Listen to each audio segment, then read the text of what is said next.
Good day, ladies and gentlemen. We are the Group N, presenting the Philippine Senate and Committee on Youth. I have here our group leader, Jasper Miram. America Milan, the member. Errol Paulo Carbonell, a member. Orlando Dohailo Sales, a member. And yours truly, Carmela Maris Lauriaga. The chairman of the Philippine Senate Committee on Youth is Senator Juan Edgardo Sani Angara. Pagangat sa bawat pamilyang Pilipino. Ito ang pangunahing adhikain ni Senador Sani Angara sa bawat batas na kanyang isinusulong.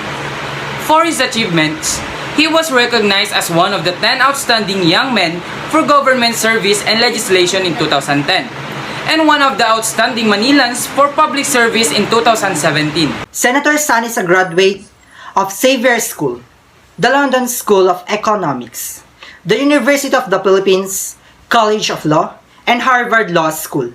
He has been a regular newspaper columnist and a professor of law. Angara worked to widen access to education, pushing for the passage of the Free College Law, which makes tuition free all state universities and colleges, and select local universities and colleges, the Unified Student Financial Assistance System Act, which ensures the scholarships go to the poor and deserving students, and the student fare discount, which expands the fare privileges given to students who cover public transportation and land, rail, and water, even air. Senator Sani believes that with the right opportunities, Filipinos can work hard and build better lives for themselves and their loved ones. Hence, he authored legislation to ensure sustainable jobs and decent working conditions, among which include the law creating public employment service offices nationwide, and the Job Start Law and the revised special program for the employment of students to help ease youth employment. Senator Sani is actively pushing for greater support for Filipino athletes. He sponsored the law that provided bigger cash incentives and benefits to winning national athletes and coaches, and included athletes with disabilities in the grant of incentives. He also sponsored laws which created the Philippine National Sports Training Center, the national training facility for our national athletes, and established sports academies and training centers in various cities and municipalities for honing the skills of young athletes throughout the country. Senator Sani is among the most hardworking and productive members of Congress, having sponsored or authored more than 200 laws in his nearly 2 decades of service as a legislator. Here are the members of the Philippine Senate Committee of Youth. The Vice Chairperson, Senator Amy Marcos. The members for the majority, Senator Nancy Binay, Senator Bongo, Senator Manny Pacquiao, and Senator Joel Villanueva. The member for the minority, Senator Laila De Lima. The function of Committee on Youth. Government has responsibility to harness and develop the full potential of youth as a partner in nation building, and to supplement government appropriation for youth promotion and development with funds from other sources. Hence, the youths play a vital role in the constructive process of building social cohesion, economic prosperity, and political stability in a nation in an inclusive and democratic way. The youth have dreams, hopes, and passions. They yearn to achieve something great in life. The primary role of young people is to get a good education in order to become better citizens for tomorrow. They need to learn skills to do the job that their country's economic needs.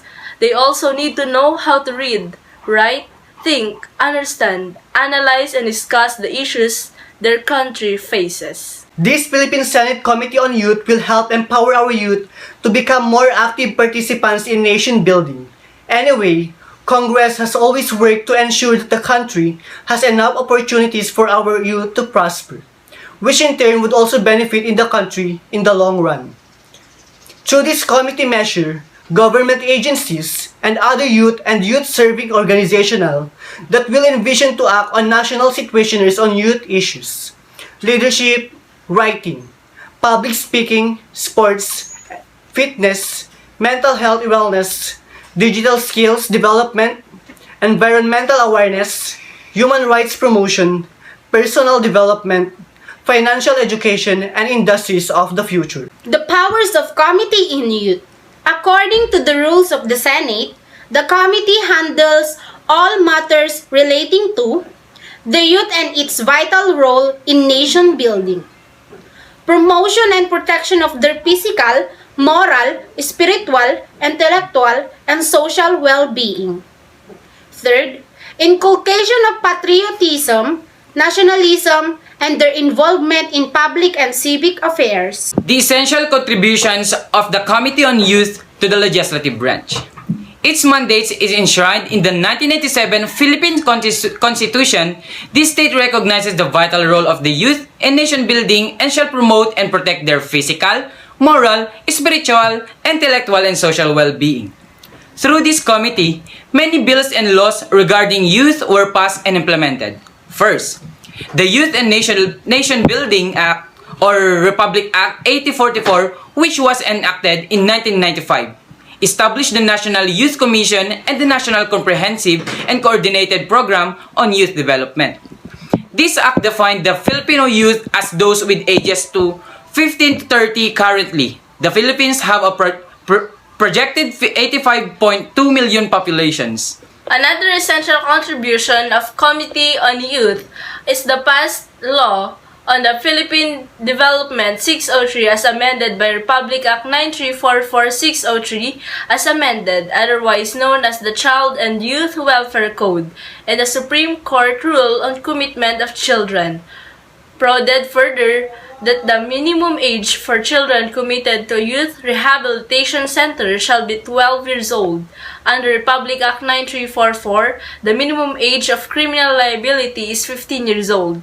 This means that those within the age of 15 to 18 years old may be detained in youth centers and go through rehabilitation programs, while those under 15 years old are exempted from criminal liability but must undergo interventions. Another law, Republic Act 8044, the Youth in Nation Building Act, an act creating the National Youth Commission, establishing a national comprehensive and coordinated program on youth development, appropriating funds, therefore, and for other purposes. Another is Executive Order 438 and approving and adopting the medium-term Youth Development Plan to 2005 to 2010.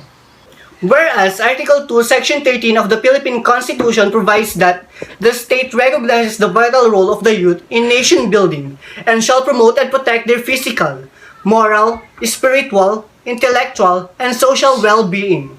It shall inculcate in the youth the patriotism and nationalism and encouragement their involvement in public and civic affairs. Facts and trivia about the Committee on Youth.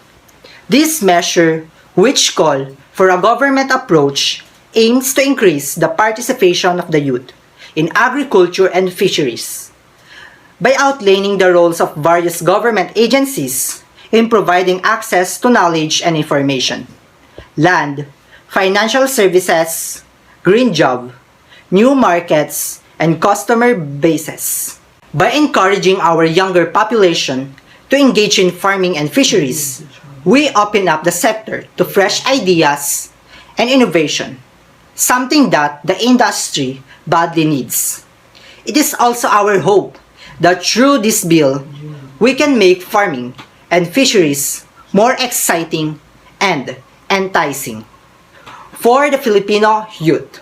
The committee also approved a measure declaring August 12 of every year as National Youth Day and institutionalizing the conduct of activities in line with the celebration.